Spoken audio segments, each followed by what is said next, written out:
sets of chromosomes. One set is from their mother, shown here in red, and the other set is from their father, shown in blue. Each maternal chromosome has a corresponding paternal chromosome.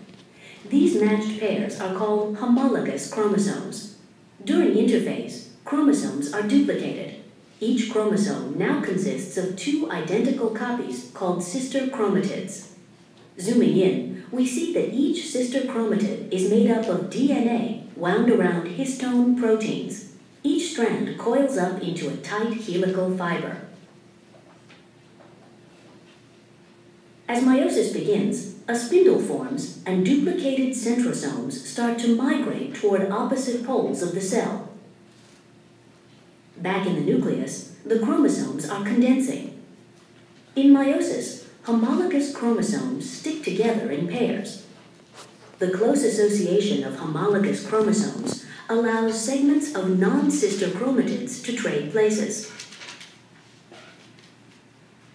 This recombination of maternal and paternal genetic material is a key feature of meiosis. After the spindle forms and the nuclear envelope breaks down, microtubules from opposite poles attach to each chromosome of the homologous pair, resulting in a tug-of-war.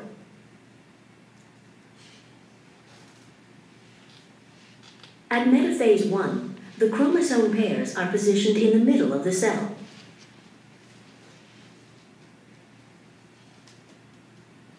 The next stage begins when homologous chromosomes separate from each other and move toward opposite poles. Each chromosome still consists of two sister chromatids.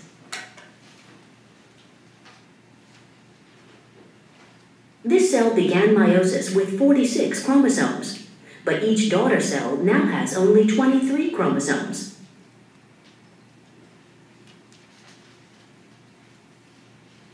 In meiosis 2, microtubules from opposite poles attach to the chromosomes, which then move to the center of the cell. Next, the sister chromatids separate, becoming full-fledged chromosomes that move to opposite poles. Nuclear envelopes reform, and each daughter cell divides into two cells. We started with a single diploid cell, and now that meiosis is complete, we have 4 haploid cells, cells with a single set of chromosomes. These haploid cells mature into gametes that can contribute to the next generation.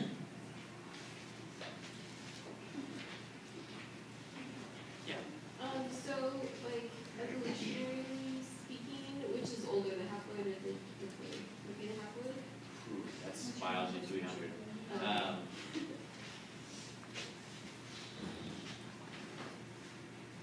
Probably haploid, because if you look evolutionarily, bacteria are much older. They divided by asexual means. Let's just leave it at that. It's slightly more complicated. So that's the same process for sperm and egg. So what makes them different? Just the different genes? Yeah, so that's a cellular differentiation. Just like you have muscle cells and heart cells and brain cells, it's another differentiation process. Okay. Yeah. All right, so I put these in there, just kind of keep it all together, and usually for study purposes. All right, so let's look at mitosis and meiosis. They are similar, but there are some differences, and those differences are very important. In both, the chromosomes only duplicate once. For whatever reason, that's always tough to grasp. We'll just memorize that. They only duplicate once in each process.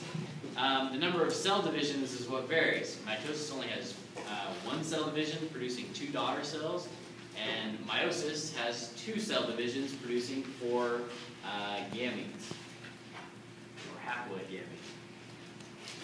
All right, so all the events that are unique to meiosis occur during the first meiosis. Second meiosis is just kind of plug and chug.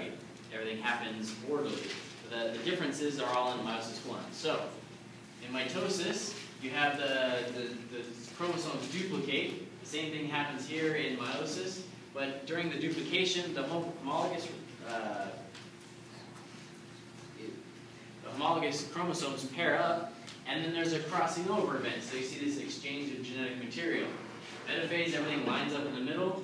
The homologous pairs line line up. Here, just each of the chromosomes lines up in the middle by itself without its partner, so to speak. Sister chromatids line up, not the homologous chromosomes. In anaphase, they'll separate here in anaphase. So same thing here. No real differences there. All right. So, good question. Who has one red? Right there. Are you red? Which of the following is an actual difference between meiosis and meiosis? Should it be? Yeah. Just go ahead. Everyone, pick one.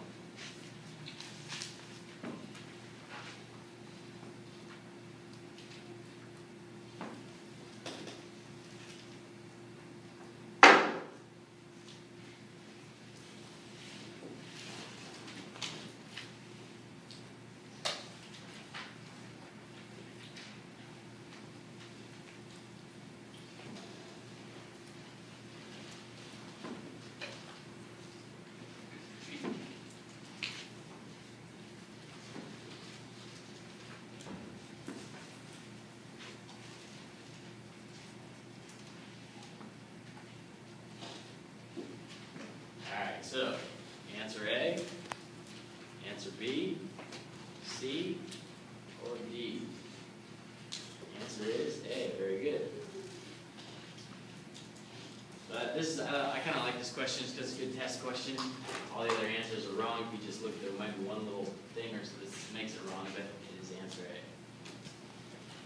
Alright, so from this process we get a lot of genetic variation. So we'll talk about the process of that real quick. Here's a little animation kind of get it started.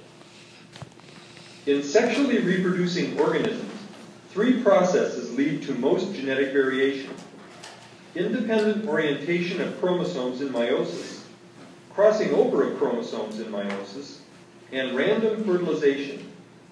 Each pair of homologous chromosomes consists of one chromosome inherited from the father and one from the mother. Here we have color-coded them blue and red. Each pair of chromosomes lines up independently of the other pairs in metaphase 1 of meiosis. Here you see one of the possible arrangements and outcomes. There are 2 different ways that each chromosome pair can line up. That means that in the organism shown here, with the diploid number of 4, independent orientation of chromosomes at metaphase 1 can produce gametes with 4 different combinations of maternal and paternal chromosomes. In a human being with 46 chromosomes, more than 8 million combinations are possible. Now let's look at how crossing over creates even more genetic variability. During prophase 1 of meiosis, homologous chromosomes pair up very closely, and corresponding parts of 2 non-sister chromatids may trade places. This process of crossing over creates variation by producing chromosomes that combine the genes inherited from 2 parents.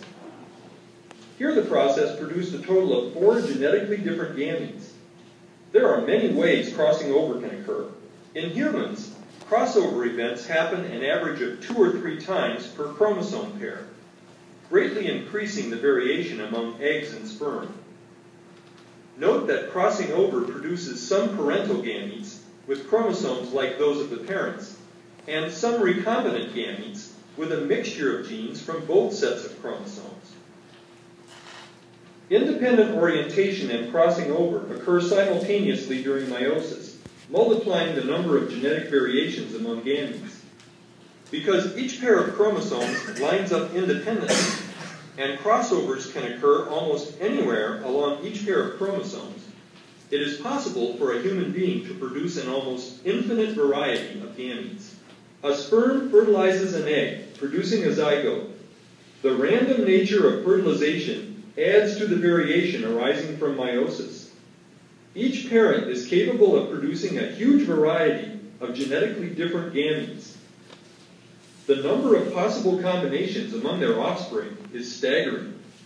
Theoretically, one human couple is capable of conceiving a number of genetically different offspring that is far greater than the number of humans who have ever lived. Alright, so one couple can produce more individual people or individual variations in their combinations than are on the Earth.